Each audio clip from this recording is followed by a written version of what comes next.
Pooh's Honey Hunt Hijinks.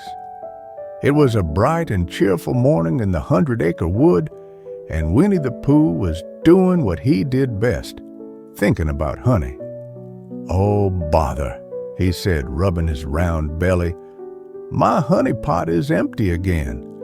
I suppose that means it's time for a little expedition, a honey-seeking sort of adventure."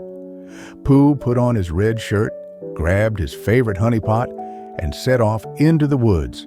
As he walked, Pooh hummed a little tune, when suddenly he spotted Christopher Robin sitting under a big oak tree with a book. "Good morning, Christopher Robin," said Pooh.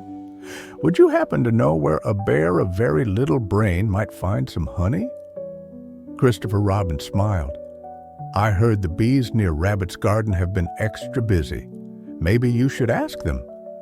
"Bees? Oh dear," Pooh mumbled. "Where there are bees, there is honey. But where there is honey, there are also stings." Still, the thought of golden sticky honey was too tempting to ignore. Off to Rabbit's garden he went. When Pooh arrived at Rabbit's house, Rabbit was busy pulling up carrots. "Hello, Rabbit," Pooh called. "Would you happen to have any honey to spare?" Rabbit shook his head. "Pooh, you only think about honey. Why don't you try eating something else for a change?" Pooh thought very hard about this, which took quite some time. "No, thank you," he said at last. "I believe honey is best." Rabbit sighed. "Fine.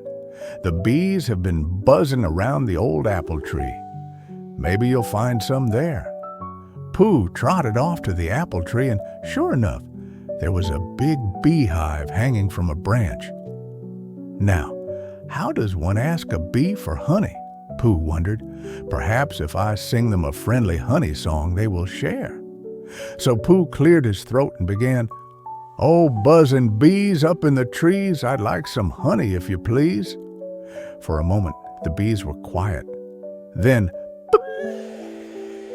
a whole cloud of bees came zooming out of the hive. Pooh turned and ran as fast as his little legs could carry him. "Oh, bother! This was not the honey-sharing sort of answer I was hoping for," he huffed. An unexpected helper. Just as the bees were about to catch up, Pooh spotted his friend Eeyore standing near the river. "Hello, Pooh," Eeyore said slowly. "Why are you running?" "Bees!" Pooh gasped. Eeyore swished his tail. "Ah, bees do that." Thinking quickly, Pooh jumped into the river with a big splash. The bees buzzed around for a moment looking confused, then flew back to their hive. Pooh climbed out, dripping wet. "Thank you, Eeyore. I believe I needed that river just now." Eeyore blinked.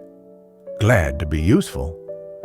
Pooh was just about to give up on his honey hunt when Piglet came skipping by.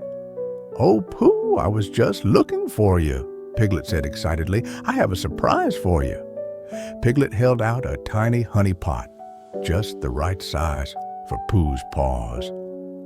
"I saved a little extra from my last pot because I knew you'd run out," Piglet said shyly. Pooh's heart felt very warm and happy. "Oh, thank you, Piglet. You're a very small animal, but you have a very big heart." Piglet blushed. "Oh, dear, it's nothing, really." Pooh dipped his paw into the honey and took a big, happy lick. "Mmm, this is the best honey in the whole 100-acre wood," he said. And with his belly full and his heart even fuller, Pooh knew that sometimes the sweetest honey comes from the kindness of friends. The end.